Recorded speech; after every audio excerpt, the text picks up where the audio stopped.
Korosi adalah reaksi redoks antara suatu logam dengan zat lain di lingkungannya yang menghasilkan senyawa-senyawa yang tidak dikehendaki.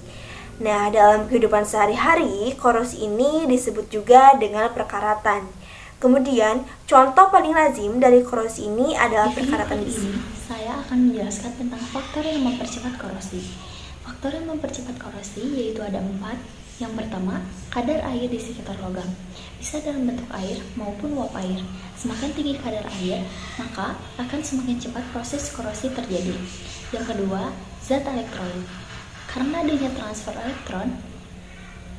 elektron berkaitan erat dengan reaksi redoks. Semakin tinggi suatu larutan elektrolit, maka akan semakin mendorong terjadinya transfer elektron yang menyebabkan korosi.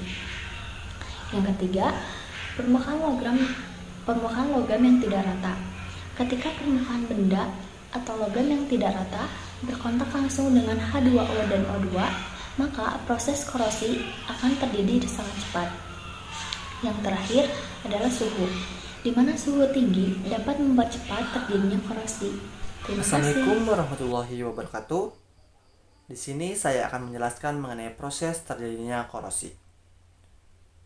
Korosi terjadi ketika permukaan logam bersentuhan dengan gas atau cairan kimiawi.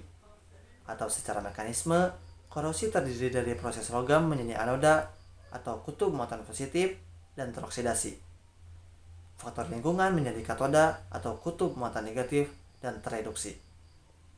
Reaksi oksidasi lanjutan yang akan menghasilkan karat berupa senyawa oksida atau karbonat yang berupa hidrat. Contohnya ialah korosi pada besi akan membentuk oksida besi. Besi akan teroksidasi oleh oksigen dari udara dan akan membentuk korosi. Cukup sekian presentasi mengenai proses terjadinya korosi. Mohon maaf bila ada kekurangan. Wassalamualaikum warahmatullahi wabarakatuh. Assalamualaikum warahmatullahi wabarakatuh. Perkenalkan, nama saya Marcel Permanasidi. Di sini saya akan menjelaskan tentang dampak dan solusi korosi. Banyak sekali dampak yang diakibatkan oleh korosi ini. Berikut beberapa dampak negatif yang ditimbulkan oleh proses korosi. Di antaranya adalah 1. Patahnya peralatan yang berputar karena korosi yang merugikan. 2. Patahnya peralatan bertekanan dan bersuhu tinggi karena korosi. 3. Hancurnya peralatan karena lapuk oleh korosi sehingga tidak bisa dipakai lagi. 4. Hilangnya keindahan konstruksi karena produk korosi yang menempel padanya. 5.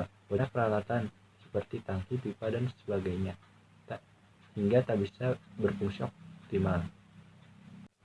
Selanjutnya, solusi mencegah korosi.